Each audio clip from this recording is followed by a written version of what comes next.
यहूदी देखें, चूंकि ये वो कौम है, यहूदी और नसरानी, जो अम्बिया की अक़वाम है, हज़रत मूसा अलैहिस्सलाम और हज़रत ईसा अलैहिस्सलाम, और बनी इसराइल सारे जितने यहूद कबाइल थे उन सब में अम्बिया आए हैं, और उन सब के अम्बिया के पास नबी पाक सल्लल्लाहु अलैहि वसल्लम के बारे में मुकम्मल तौर पर इंफॉर्मेशन थी. They had complete information regarding the birth of Prophet Muhammad sallallahu alaihi wasallam, that when he will take birth. Clear?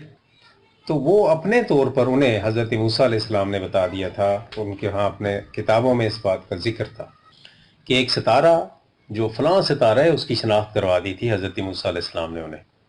ये सितारा जब अपनी जगह से हरकत करेगा तो उसी रात मोहम्मद रसूलुल्लाह सल्लल्लाहु अलैहि वसल्लम की पैदाइश होगी, और उसके साथ दीगर भी शवाहिद जितने थे वो आप सल्लल्लाहु अलैहि वसल्लम की पैदाइश के सिलसिले के वो भी बता दिए थे. तो दीगर शवाहिद उन सब के सामने आ गए थे. हर रात को यहूदी जो तौरात के आलम थे, तौरात के पढ़ने वाले थे, वो इस बात को जानते थे, इसलिए वो हर रात को सितारे की तरफ निगाह करके रात को जागा करते थे, देखा करते थे कि कब आप सल्लल्लाहु अलैहि वसल्लम की पैदाइश होगी. मीन की सारी जितनी भी दीगर उनकी इंफॉर्मेशन थी, that was perfectly reach to the conclusion that this is the prime time of the birth of prophet Muhammad सल्लल्लाहु अलैहि वसल्लम. रोज़ाना बैठा करते थे. तो एक यहूदी ने रात को, जिस रात आप सल्लल्लाहु अलैहि वसल्लम की पैदाइश हुई, उस रात को सितारे को अपनी जगह से हरकत करते देखा मक्का में. सुबह के टाइम पर वो काबा में आया और आकर उसने सबको, जितने लोग बैठे थे उन सबको इकट्ठा करके पूछा कि आज रात को किसके यहाँ बच्चा पैदा हुआ है. और लोगों ने उस वक़्त इस बात का इनकार किया कि किसी के यहाँ भी कोई बच्चा आज की रात नहीं पैदा हुआ. ये सारे लोग वापस आ गए अपने अपने घरों में. आकर इन्होंने बातें करनी शुरू कर दी कि फ़लाँ यहूदी था और उसने ये बात की है, क्या हुआ है. ख़वातीन से पूछा तो उन्होंने कहा कि हाँ, आज रात को हज़रत अब्दुल्ला की बेवा के यहाँ एक बेटा पैदा हुआ है जो बनु हाशिम से है. और वापस गए, फिर जाकर काबा में बैठे तो वही यहूदी दोबारा आया, तो उसको उन्होंने बताया कि हाँ, आज रात को बनु हाशिम कहाँ एक बच्चा पैदा हुआ है जो अब्दुल मुत्तलिब का पोता है. उसने कहा मुझे ले चलो उसके घर में.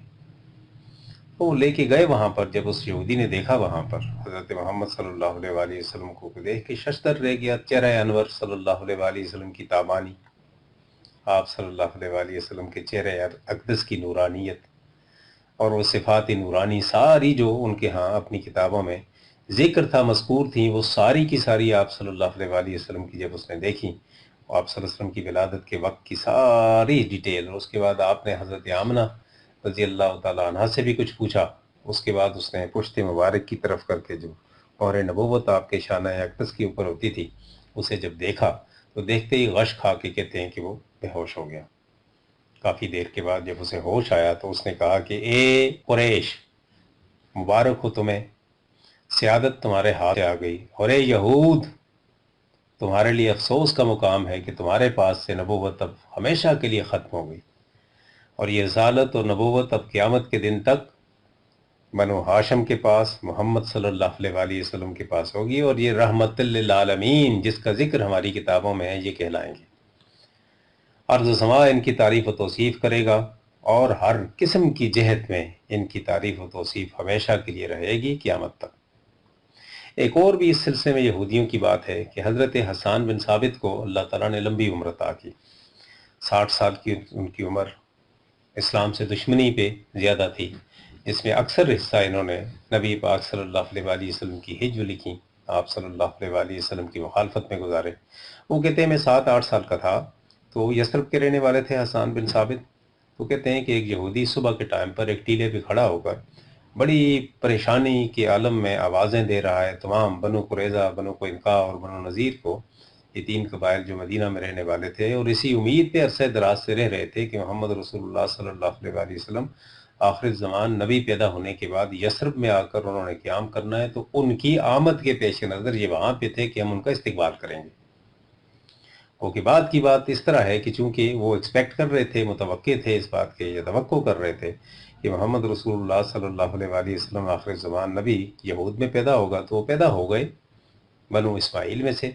इसलिए उन्होंने फिर आप सल्लल्लाहु अलैहि वसल्लम की मुखालफत की, वरना उससे पहले वो मुल्क शाम से इसीलिए हिजरत करके यसरब में आके सदियों से ठहरे हुए थे कि नबी पाक सल्लल्लाहु अलैहि वसल्लम की आमद के दिन करीब हैं, इसलिए हम वहाँ जाकर आपका इंतज़ार करते हैं, आपका इस्तकबाल करेंगे. तो उन यहूद सबको बुलाकर कहते हैं हज़रत हसन बिन साबित कि उसने कहा कि आज जिस नबी ने पैदा होना था वो पैदा हो गया है.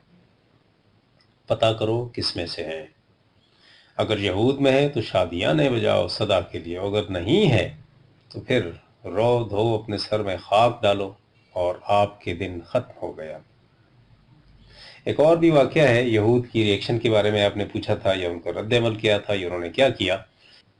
آپ صلی اللہ علیہ وآلہ وسلم جب 6 سال کی عمر میں اپنی والدہ ماجدہ کے ساتھ اپنے ننھیال تشریف لے گئے یثرب میں، اور راستے میں آپ کے والد گرامی حضرت عبداللہ کی قبر مبارک کی زیارت بھی کی، تو وہاں جب آپ اپنے ننھیال میں جا کر رہے تو فرماتے ہیں، ایک تو یہ حدیث مبارکہ کہ میں نے تیراکی وہاں پہ بڑی زبردست قسم کی سیکھی، اور دوسری بات یہ کہ آپ صلی اللہ علیہ وآلہ وسلم فرماتے ہیں کہ وہاں پر یہودی، اور یہ ام ایمن نے بھی بتایا کہ یہودیوں میں سے ایک یہودی نے مجھے تیرتے ہوئے دیکھا تو میں باہر نکلا تو اس نے میری مہر نبوت صلی اللہ علیہ وآلہ وسلم دیکھ لیا، آپ کو دیکھ کر وہ چلایا اور اس نے کہا کہ یہ نبی ہے اور اس قوم کا نبی ہے یہ، اور یہ وہی ہے جس کی آمد کے بارے میں ہماری کتابوں میں ذکر تھا۔ وہ جا کر کہتے ہیں کہ روزانہ کئی یہودیوں کو لے کے آتا تھا اور آپ صلی اللہ علیہ وآلہ وسلم کا دیدار کرواتا تھا۔